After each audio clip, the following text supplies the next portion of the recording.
All right, welcome to the Explainer.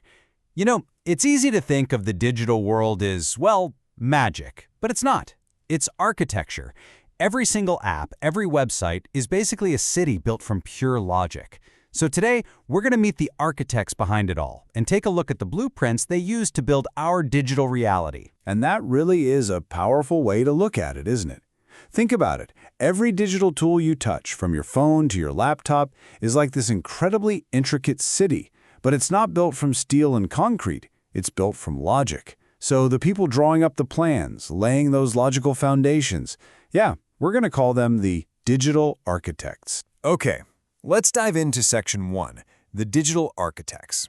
Because long before a single line of code gets typed out, the real work begins.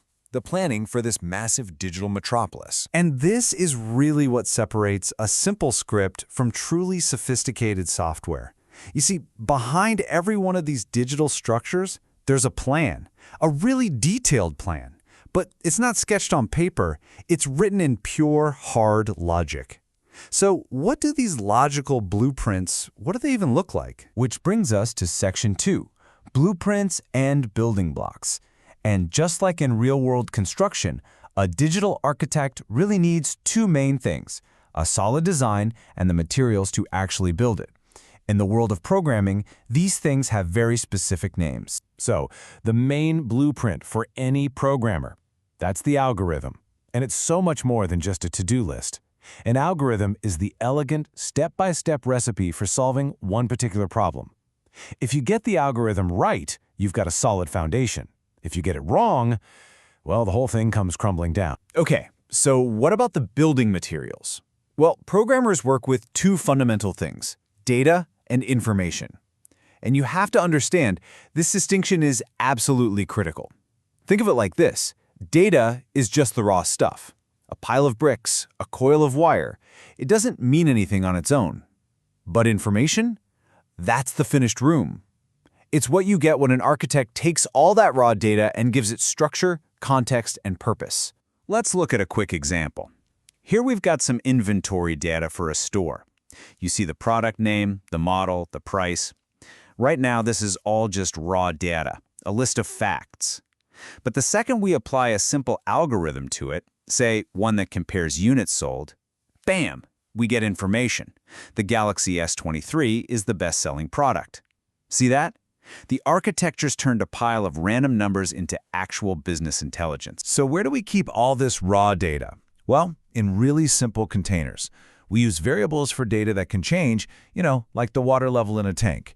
And we use constants for data that should never, ever change, like the fixed height of a doorway. Every programmer uses these, but the real art, the real challenge, is when you start putting them all together to build something big. All right, Section 3, from rooms to modules.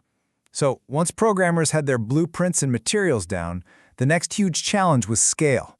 How do you go from building a single room to a whole building without it all becoming a tangled mess? Answering that question led to the first really big evolution in how we think about programming. In the early days, a lot of programming was, it was a mess, a total spaghetti code nightmare. It was like trying to build a house with no floor plan. The first huge breakthrough was something called structured programming. This finally brought some order to the chaos. It gave programmers standard designs for the rooms and hallways of their code, making everything way more predictable and organized. A perfect example of this is the if-else structure. It's one of the most fundamental decision points in all of programming. It's literally a fork in the road. If this condition is true, you go this way. Else, if it's not true, you go that way. It sounds simple, but this basic logic is what allows software to actually react to you, to respond to the world in real time. And this idea of breaking things down into logical paths led to this powerful guiding philosophy, divide and conquer. The idea is simple but brilliant. Instead of trying to build a giant, complicated thing all at once, you break it down. You divide the big problem into smaller, manageable, and, most importantly, solvable pieces. So this divide and conquer idea really led to two totally different ways of building software. On one hand, you have the monolithic design. Imagine trying to carve an entire building out of one single giant block of stone. It might look impressive, but good luck fixing a crack in the foundation. The much smarter approach is modular design. This is like building with prefabricated rooms. Each piece is independent, reusable, and way easier to fix or upgrade. It's a game changer. But here's the thing. Even prefabricated rooms have their limits. When you start trying to build the digital equivalent of a modern skyscraper, we're talking giant operating systems, massive social networks. The architects realized they needed something even more powerful. And that next great revolution was object-oriented programming, or just OOP for short. The big idea with OOP was to stop thinking about data and the instructions that use the data as separate things. Instead, you create these smart, self-contained components called objects. Each object holds its own data and also knows what it can do with that data. It's all bundled together. Now, OOPS is built on 4 really powerful ideas, or pillars. You've got abstraction, which is all about hiding the messy details. Like, you just see the steering wheel, not the whole engine. There's encapsulation, which means each object is like a little self-contained capsule bundling its data and its abilities together. Then there's inheritance, which lets you create new objects based on existing ones, and polymorphism, which is a fancy way of saying one object can take on many forms. You put these 4 together, and suddenly, building a digital skyscraper becomes possible. To really get OOP, you need to know the difference between a class and an object. This is key. The class is the blueprint. It's the architect's design for, say, a standard kitchen.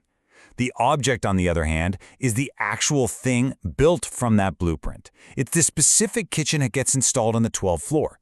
So one is the plan, the other is the real-world instance. So let's zoom in on one of those pillars for a second. Inheritance.